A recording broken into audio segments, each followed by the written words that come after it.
अगर आप 2026 में बाबा अमरनाथ की यात्रा पर जाने का सपना देख रहे हैं तो इस वीडियो को आखिर तक जरूर देखिए, क्योंकि इस साल यात्रा में बहुत कुछ बदल चुका है। कई श्रद्धालु अभी भी पुरानी जानकारी के भरोसे यात्रा की तैयारी कर रहे हैं, लेकिन इस बार नए नियम, नई सुरक्षा व्यवस्था और नई प्रक्रिया लागू की गई है। इस वीडियो में मैं आपको घर से निकलने के पहले क्या तैयारी करनी है, रजिस्ट्रेशन कैसे होगा, ऑन द स्पॉट रजिस्ट्रेशन कहाँ मिलेगा, RFID कार्ड कैसे बनेगा, जम्मू पहुंचने के बाद कहाँ जाना है, पहलगाम और बालटाल में कौन सा रास्ता आपके लिए सही रहेगा, बस और टैक्सी का किराया कितना होगा, कानवाई में जाएंगे तो कैसे जा सकते हैं, कितने दिन का टूर प्लान बनाना चाहिए, रास्ते में रुकने की व्यवस्था, लंगर, मेडिकल सुविधाएं, मौसम, जरूरी सामान और बाबा बर्फानी के दर्शन करने का सबसे सही तरीका और सुरक्षित वापस घर लौटने तक की पूरी जानकारी दूंगा। अगर आप पहली बार अमरनाथ यात्रा पे जा रहे थे, यह वीडियो आपके लिए कंप्लीट टूर गाइड साबित होने वाला है, इसीलिए वीडियो को आखिर तक जरूर देखिए, क्योंकि एक भी जानकारी छूट गई तो आपकी यात्रा की योजना अधूरी रह सकती है। वीडियो शुरू करने से पहले एक रिक्वेस्ट है, कमेंट में सभी भक्त हर हर महादेव के जयकारे लगा देंगे और वीडियो को हाइप जरूर कर देंगे। तो चलिए वीडियो को शुरू करते हैं। तो सबसे पहले सवाल आता है कि अगर आप अमरनाथ यात्रा का प्लान बना रहे हैं तो सबसे पहला कदम क्या होना चाहिए। बहुत से लोग सीधे ट्रेन या होटल बुक करने लगते हैं, लेकिन यात्रा की शुरुआत यहाँ से नहीं होती। यात्रा की शुरुआत होती है बाबा बर्फानी की यात्रा पे जाने वाले भक्तों का मेडिकल और रजिस्ट्रेशन से, इसीलिए सबसे पहले इसके बारे में समझते हैं। तो जैसा आप सभी को पता है, बाबा बर्फानी की यात्रा पे जाने वाले भक्तों के लिए मेडिकल और रजिस्ट्रेशन अनिवार्य रहता है। बिना मेडिकल और रजिस्ट्रेशन के यात्री यात्रा पे नहीं जा सकते। पहले उनका मेडिकल होता है, फिर उनकी यात्रा का रजिस्ट्रेशन होता है, फिर वो यात्रा पे जा पाते हैं और जिस डेट का रजिस्ट्रेशन होता है उसी डेट पे उनको यात्रा करने दिया जाता है। और यात्रा दो रूट से होती, पहला होता है बालटाल, दूसरा होता है पहलगाम। तो बात करते हैं आपकी यात्रा का रजिस्ट्रेशन कैसे होगा, मेडिकल कैसे होगा। यात्रा का रजिस्ट्रेशन होता है देश के कुछ चुनिंदा बैंकों से, Punjab national bank, Jammu Kashmir bank, जिनकी लिस्ट आपको इनकी ऑफिशियल वेबसाइट पे मिलती है, जो आपको दिख रही है, इस पे जाके आप चेक कर सकते हैं। और मेडिकल भी कुछ हॉस्पिटल से होता है, उनकी भी लिस्ट इनके साइन बोर्ड की जो वेबसाइट आप देख रहे हैं इसमें मिलती है। यहाँ से आपको मेडिकल कराना, फिर बैंक से होता है रजिस्ट्रेशन। लेकिन अब अधिकतम ये प्रक्रिया पूरी हो चुकी, ऑनलाइन भी होते, ये भी पूरी तरीके से स्लॉट फुल हो चुके हैं, क्योंकि यात्रा की शुरुआत होने में 1 से 2 दिन का समय बचा है। तो अब आता है जो भक्तों का रजिस्ट्रेशन हो गया वो यात्रा कैसे करेंगे, और जिन भक्तों को अपना यात्रा का रजिस्ट्रेशन कराना है वो यात्रा कैसे करेंगे। तो पहले बात कर लेते हैं जिन लोगों का रजिस्ट्रेशन नहीं हो, वो रजिस्ट्रेशन अपना कहाँ पे करा सकते हैं ऑन द स्पॉट। तो जम्मू पहुंचने के बाद आपको अपनी यात्रा का रजिस्ट्रेशन कराना है। ऑन द स्पॉट रजिस्ट्रेशन के लिए जम्मू में हर साल कालका भवन और सरस्वती भवन में यात्रा के रजिस्ट्रेशन किए जाते थे, लेकिन इस बार ये पूरी तरीके से चेंज हो गया। इसके लिए इस बार वहां पे प्रशासन ने एक नई जगह तय की, जो कि तावी रिवर फ्रंट। यहाँ पे बहुत तेजी से काम चल रहा है और यहाँ पे काउंटर भी कई सारे ज्यादा बनाए जाएंगे। पहले क्या होता था, 2 से 3 काउंटर होते थे जो कालका भवन, सरस्वती भवन बनाए जाते थे, लेकिन तावी रिवर फ्रंट पे टोटल 8 काउंटर टोकन के लिए बनाए जाएंगे, 8-9 काउंटर आपको रजिस्ट्रेशन के लिए बनाए जाएंगे। तो आपका सबसे अच्छा तरीका है, आप जम्मू पहुंचने के बाद सबसे ज्यादा जो रजिस्ट्रेशन इस बार होंगे तावी रिवर फ्रंट से होंगे, तो आपको तावी रिवर फ्रंट पे जाना है। यहाँ से अपने लिए पहले दिन आपको टोकन मिलेगा और दूसरे दिन आपकी यात्रा का मेडिकल और रजिस्ट्रेशन होगा। और अगर आप चाहते हैं तो घर से अपना मेडिकल करा के जा सकते हैं, जो उनकी ऑफिशियल वेबसाइट पर उनकी डॉक्टर की लिस्ट देखिए, वहां से आप मेडिकल करा के जाइए और फिर वहां पे आप अपना रजिस्ट्रेशन करा सकते हो। जब आपका मेडिकल पहले से होगा तो आपका रजिस्ट्रेशन वहां पे थोड़ा आसानी से और थोड़ा जल्दी हो जाएगा, आपकी प्रक्रिया कम हो जाती है अगर आप पहले से यहाँ मेडिकल करा के जाते हैं। और अगर नहीं करा के जाते तो फिर आपको वहाँ पे मेडिकल भी होगा। इसके लिए आपके पास उनका फॉर्म होना चाहिए जो भरते हैं मेडिकल का और रजिस्ट्रेशन का, और आपके साथ 2 पासपोर्ट की फोटो होनी चाहिए और होना चाहिए आधार कार्ड। इन सारी चीजों को ले जाके आप अपना ऑन द स्पॉट रजिस्ट्रेशन करा सकते हैं। ये तो हो गया जम्मू में। जम्मू में इसके अलावा महाजन हाल में भी ऑन द स्पॉट रजिस्ट्रेशन किया जाएगा। बात करते हैं RFID कार्ड। जिन यात्रियों का रजिस्ट्रेशन पहले से हो चुका है उनका RFID कार्ड कहाँ बनेगा। तावी रिवर फ्रंट पे भी आप RFID कार्ड बनवा सकते हैं। इसके अलावा हर साल की तरह जम्मू रेलवे स्टेशन के बाहर जो eKYC सेंटर और RFID काउंटर बनाया जाता है, यहाँ पहुंच के भी अपना RFID काउंटर से अपना RFID कार्ड बनवा सकते हैं, eKYC करा सकते हैं। तो जिनका रजिस्ट्रेशन हो चुका है उनको तावी रिवर फ्रंट पर जाने की बिल्कुल भी जरूरत नहीं है। तो ये तो बात हो गई रजिस्ट्रेशन की। इसके अलावा पहलगाम में भी रजिस्ट्रेशन किए जाएंगे ऑन द स्पॉट, बालटाल में भी किए जाएंगे, श्रीनगर पंथा चौक में भी किए जाएंगे। यहाँ पे आपको 2 तारीख से यात्रा के रजिस्ट्रेशन की शुरुआत हो जाएगी और 30 तारीख से आपकी जम्मू में शुरुआत हो रही ऑन द स्पॉट रजिस्ट्रेशन की। 2 दिन का समय लग जाता है, इसलिए 2 दिन एक्स्ट्रा लेके आपको चलने हैं यात्रा में। ये तो बात होगी ऑन द स्पॉट रजिस्ट्रेशन की। बात करते हैं आपको यात्रा कैसे करनी है। उससे पहले आपको प्लान करना पड़ेगा कि आप बालटाल वाले रास्ते से अपनी यात्रा करना चाहते हैं, फिर पहलगाम वाले रास्ते से अपनी यात्रा करना चाहते हैं। अगर आप पहलगाम वाले रास्ते से अपनी यात्रा करेंगे तो उसमें 2 दिन एक्स्ट्रा समय लग जाता है और बालटाल वाले में 2 दिन कम समय लगता है। और ये यात्रा भी 2 तरीके से होती है। एक तो यात्रा पूरी सुरक्षा के साथ कैनवाई जाती है, पूरे आर्मी वाले आपको साथ में लेके जाते हैं बालटाल बेस कैंप तक, और पहलगाम बेस कैंप तक। तो अगर आप अकेले हैं, आप कैनवाई में अपनी यात्रा करना चाहते हैं, तो आप जम्मू पहुंचने के बाद अपना RFID काउंटर से RFID कार्ड बनवाइए और पहुंच जाइए Bhagwati Nagar base camp. Bhagwati Nagar base camp वही जगह है जहां से कानवाई निकलती है। यहाँ पे रुकने के लिए आपको बहुत बड़ा हाल देखने को मिल जाएगा, जहाँ 50 रुपए देके बहुत आराम से नाइट स्टे कर सकते हैं और यहीं से आप दूसरे दिन पहलगाम या बालटाल के लिए जा सकते हैं। अब बालटाल और पहलगाम आप कैसे जाएंगे, तो यहाँ से कैनवाई में बसें जाती हैं, जिसका टिकट आपको रात में ही लेके रख लेना है नेक्स्ट डे सुबह की, क्योंकि सुबह सुबह 2 बजे ही बसें लग जाती है, यात्री बैठते हैं और पहलगाम और बालटाल की तरफ वो निकल जाते हैं। अगर बस के चार्जेस की बात करें तो पहलगाम के लिए 600 रुपए से 800 रुपए के आसपास का चार्ज आपको देना पड़ेगा और बालटाल के लिए आपको 800 रुपए से लेकर 1100 रुपए के आसपास का चार्ज देना पड़ेगा। ये अलग अलग बसों का अलग अलग चार्ज होता है। तो अर्ली मॉर्निंग आप सुबह सुबह उठेंगे, जिस बस से आपको जाना है उस बस का नंबर दिया जाएगा, सीट नंबर दिया जाएगा और आपको अपनी सीट पे जाके बैठ जाना है। अगर आप पहलगाम वाले रास्ते से जा रहे हो तो पहलगाम वाली कैनवाई आपको लेके जाएगी, अगर आप बालटाल वाले रास्ते से जाएंगे तो आप बालटाल वाली आपको कैनवाई लेके जाएगी, बालटाल में ड्रॉप कर देगी। ये तो हो गई कैनवाई से अगर आप लोग जाते हैं तो। और अगर आप कैनवाई में नहीं जाना चाहते तो वहां पे आपको बहुत सारी ट्रेवल एजेंट की एजेंसियां देखने को मिल जाती हैं। जब यात्रा शुरू होती है तो वहां पे आपको प्राइवेट टैक्सी, कार, ट्रेवलर, बस, ये सारी चीजें भी उपलब्ध हो जाती है। बहुत बड़े बड़े भी ग्रुप जाते हैं और 4-4 लोग का ग्रुप भी जाता है,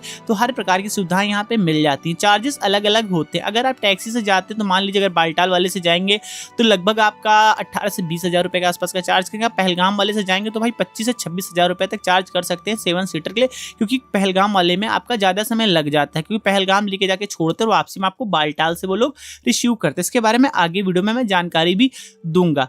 इन तरीकों से आप बालटाल या पहलगाम पहुंच सकते हैं। रुकने की बात करें, अगर भगवती नगर बेस कैंप में नहीं रुकते हैं, बाहर रुकना चाहते हैं, तो भगवती नगर बेस कैंप के आसपास बहुत सारे होटल वगैरह बने हुए हैं, बहुत सारे होम स्टे भी यहाँ पे खुल जाते हैं। तो आप 1000 रुपए से लेकर 1200 रुपए में बहुत आराम से नाइट स्टे कर सकते हैं। इसके अलावा बहुत सस्ता ऑप्शन मैं बता दूं, यहाँ पे कालिका भवन जो बना हुआ है माता वैष्णो देवी ट्रस्ट की तरफ से, सरस्वती भवन बना हुआ है, इन सब में भी आपको 150 रुपए से लेकर 200 रुपए में डोरमेट्री की सुविधा उपलब्ध हो जाती है। लेकिन यहाँ पे आपको ऑनलाइन बुकिंग पहले से करानी पड़ती है, क्योंकि जब यात्रा खुलती है तो ये पहले से पूरी तरीके से फुल हो जाते हैं। तो ये तो बात होगी बालटाल तक जाने की, पहलगाम तक जाने की। अब बात करते हैं पहलगाम पहुंचने के बाद आपको कैसी व्यवस्थाएं अपने लिए करनी है और बालटाल पहुंचने के बाद कैसी व्यवस्थाएं करनी है। तो पहले जो लोग पहलगाम से यात्रा करना चाहते हैं उनके बारे में पूरी जानकारी दे सकते हैं। तो सुबह सुबह आप निकलेंगे भगवती नगर बेस कैंप से या फिर जम्मू से अपनी प्राइवेट टैक्सी से, शाम तक आप बहुत आराम से पहुंच जाते हैं पहलगाम। पहलगाम पहुंचने के बाद यहाँ पे 2 ऑप्शन आते हैं आपके पास रुकने के लिए।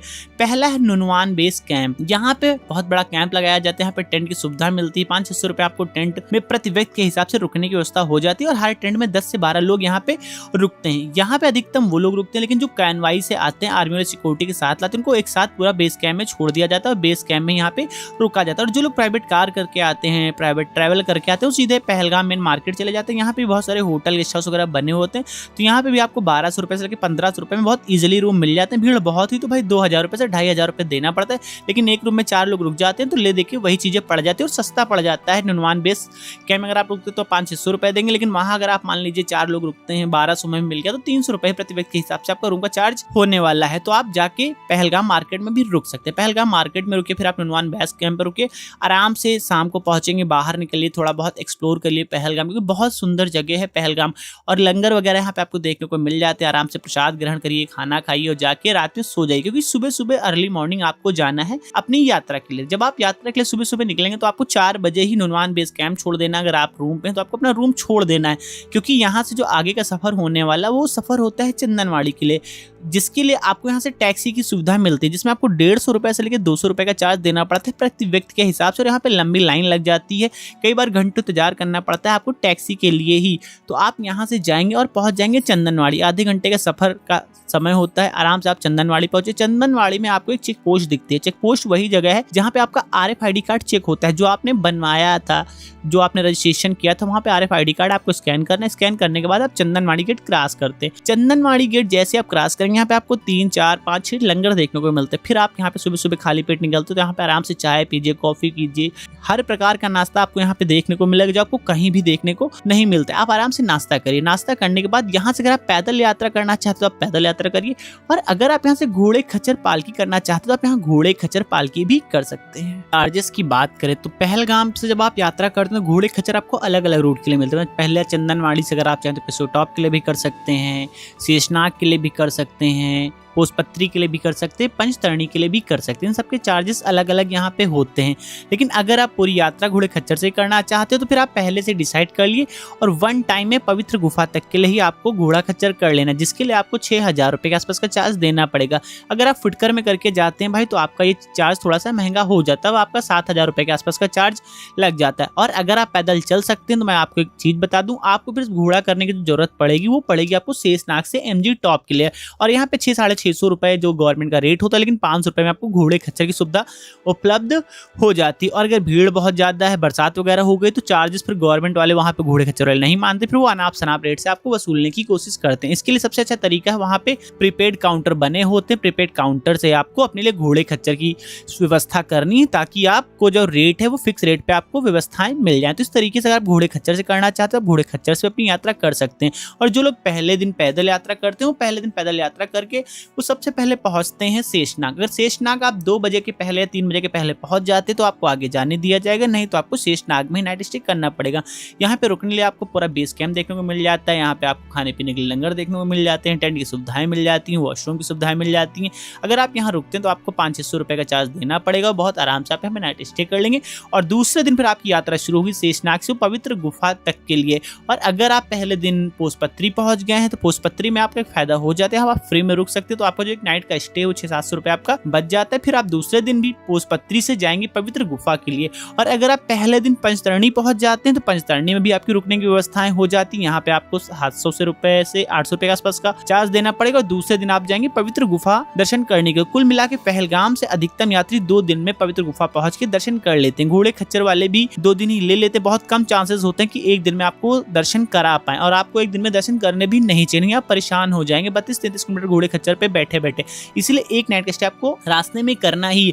और अगर आप बहुत आराम से यात्रा करना चाहते हैं, पूरा एंजॉय करते हुए सब कुछ प्रकृति को महसूस करते हो, तो फिर आप 3 दिन में भी पहलगाम वाले रास्ते से अपनी घोड़े खच्चर के बिना यात्रा कर सकते हैं, मतलब पैदल यात्रा कर सकते हैं। पहले दिन आप जाइए शेषनाग में रुकिए, दूसरे दिन आप जाके पंचतरणी में रुकिए और तीसरे दिन जाके आप दर्शन करिए, फिर बालटाल वाले रास्ते से नीचे आ जाइए। वापसी में आपका जो घोड़ा मिलेगा भाई वो 2,000 रुपये के आसपास मिल जाएगा। और बहुत से लोग पालकी से अपनी यात्रा करते हैं, भाई पालकी का चार्जेस बहुत हो जाता है, 15,000 रुपये से 20,000 रुपये तक आपको पवित्र गुफा तक देना पड़ेगा चंदनवाड़ी से। और ये लोग भी आपको 2 दिन में ही दर्शन कराते हैं। तो इस तरीके से आप पहलगाम वाले रास्ते से अपनी जो यात्रा है वो कर सकते हैं। तो आप आराम से पहले दिन सुबह सुबह निकलेंगे, आराम से आपका RFID कार्ड चेक होगा, धीमे धीमे भी चलते रहेंगे तो आप बहुत आराम से शाम तक पोसपत्री या पंचतरणी पहुंच जाएंगे। पोसपत्री तक थोड़ी सी चढ़ाई आपको देखने को मिलेगी। जो MG टॉप की चढ़ाई है वो सबसे टफ चढ़ाई हो जाती है पिस्सू टॉप के बाद। पहला टफ चढ़ना आपका आएगा पिस्सू टॉप जो 3 किलोमीटर का होने वाला है चंदनवाड़ी से। दूसरा आपका आएगा शेषनाग से गणेश टॉप। तो आप वहां पे घोड़ा कर सकते हैं। इसके अलावा अगर आप चाहें तो पैदल ही आपको यात्रा करनी चाहिए। तो इस तरीके से आपका 2 दिन में पहलगाम वाले रास्ते से यात्रा कंप्लीट हो जाती है। अब बात करते हैं बालटाल वाले रास्ते से जो लोग अपनी यात्रा करेंगे। तो ये लोग भी सुबह सुबह निकलेंगे और शाम तक पहुंच जाएंगे Baltal base camp. Baltal base camp में आपके लिए रुकने की व्यवस्था, खाने की व्यवस्था, आपका RFID कार्ड चेक होगा, नहीं बना है तो अपना RFID कार्ड बनवा भी सकते हैं। यहाँ पे कैंप लगा हुआ होता है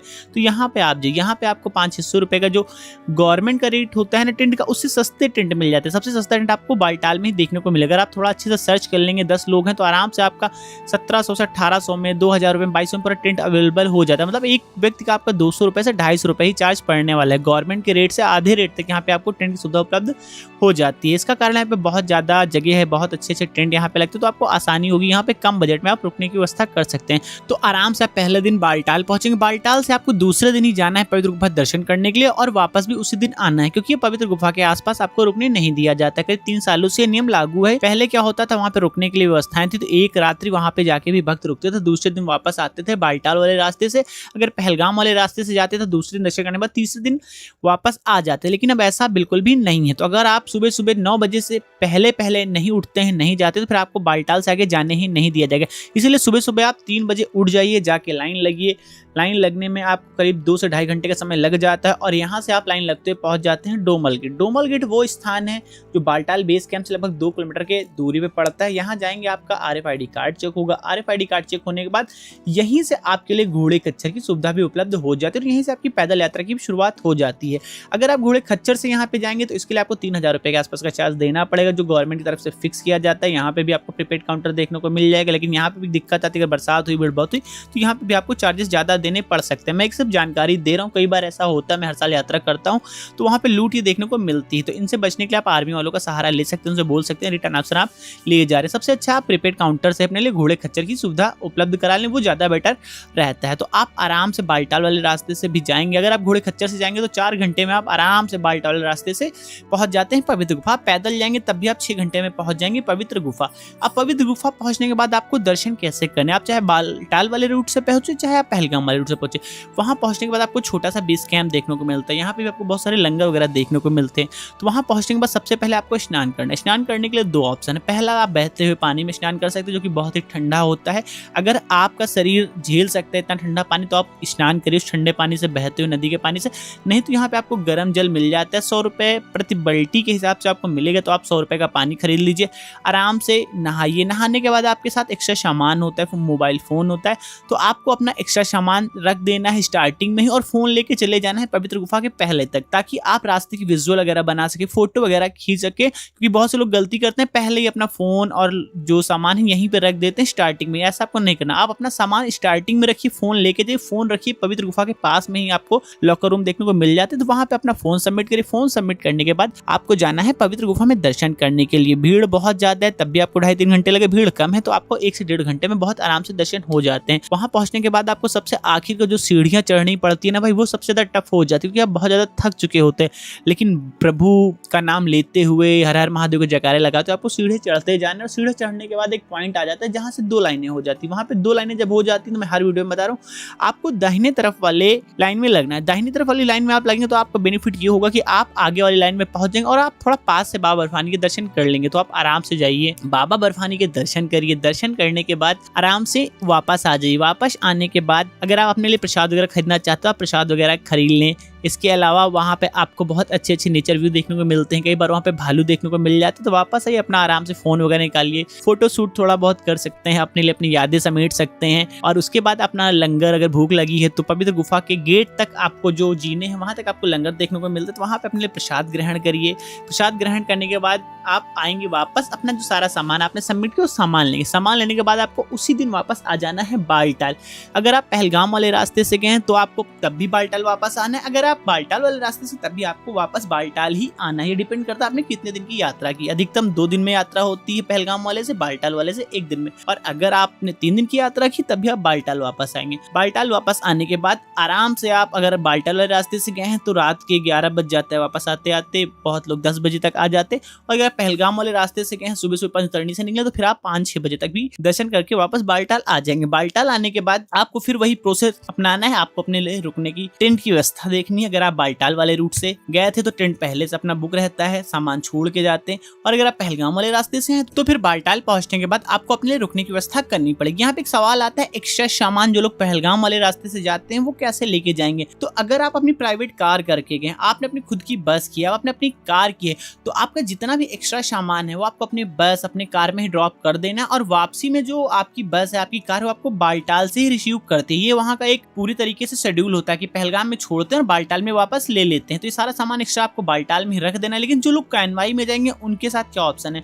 तो उनको अपना एक्स्ट्रा सामान जो है ना वो आपको भाई जम्मू में ही छोड़ना पड़ेगा। एक्स्ट्रा सामान आप क्लॉक रूम में जम्मू में बने हो वहाँ पे छोड़ दीजिए। नहीं तो फिर पहलगाम पहुंचने के बाद आपको पूरा सामान लेके चढ़ने में काफी दिक्कत होगी। नहीं तो फिर आपको पहलगाम वापस आना पड़ेगा। इन समस्याओं में आप ना फंसे, इसलिए आप उतना सामान कैरी करें जितना आप लेके जा सकते हो, ट्रैकिंग कर सकते हो। एक्स्ट्रा सामान आपको सारा जम्मू में छोड़ देना है अगर आप कैनवाई से जाते हैं तो, क्योंकि पहलगाम से कैनवाई भी जो जाती है वो बालटाल से ही लोग अधिकतम वापस आते हैं। ये सबसे बड़ा यहाँ का माइनस पॉइंट हो जाता है जब आप बाबा बर्फानी की यात्रा कैनवाई में करते हैं तो। और मैं आपको बता दूं आपको सामान क्या क्या रखना है, तो मैं आपको बता दूं अपने साथ एक पावर बैंक रखें, एक टार्च रखें, एक छाता रखें, रेनकोट रखें।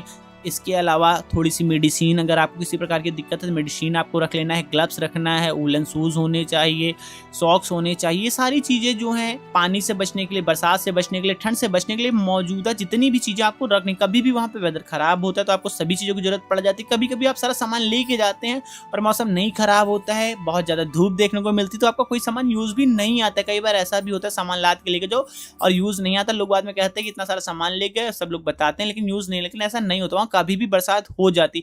इसीलिए आपको अपनी पूरी तैयारी से ही बाबा बर्फानी की यात्रा करनी है। तो ये था पूरा प्रॉपर गाइड अमरनाथ यात्रा 2026 पे जो लोग जा रहे हैं। इसके अलावा भी अगर आपका कोई भी सवाल है आप कमेंट करिएगा, आपको तुरंत उसका रिस्पांस दिया जाएगा क्योंकि यात्रा शुरू हो रही है।